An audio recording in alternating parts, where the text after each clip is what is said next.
অনেক দিন পর আজকে জমি দেখতে গিয়েছিলাম। দেখো আমাদের ভুট্টার গাছগুলো কতটা সুন্দর আর কতটা বড় বড় হয়ে গিয়েছে। এবার জমিতে ভুট্টার গাছগুলো খুব সুন্দরভাবে বেড়ে উঠেছে। এখন একটা সেচ আর একটা সার দিলেই বোঝা যাবে ভুট্টার গাছগুলো কত তাড়াতাড়ি বড় হয়। তোমাদের অঞ্চলে এই সিজনের ভুট্টাগুলো কত বড় বড় হয়েছে কমেন্টসে জানাতে পারো।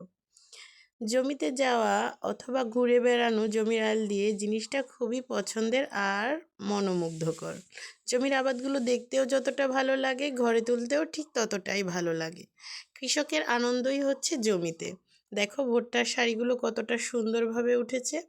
আমাদের এইবারের ভুট্টার গাছগুলো খুব সুন্দরভাবে উঠেছে। চলো তোমাদের সাথে এখন তিলের জমিগুলো শেয়ার করি।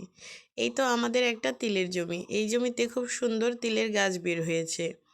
জমিগুলোতে যখন আবাদে ভরপুর হয় তখন দেখতেও ভালো লাগে আর জমিতে যেতেও খুবই ভালো লাগে।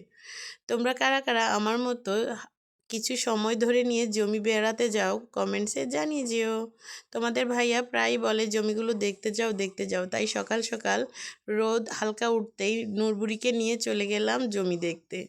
জমিগুলো খুব ভালোভাবে দেখে চলে আসলাম। তোমাদের ভাইয়াকে আবার এই ভিডিওগুলো দেখাতে হবে, তাই তাই সুন্দর একটা ভিডিও করে ভিডিওতে ভয়েস দিয়ে একেবারেই ছেড়ে দিলাম যাতে সবাই দেখতে পায়। তোমাদের ভাইয়াও খুব সকাল সকাল উঠে এই ভিডিওগুলো দেখে খুবই খুশি হয়।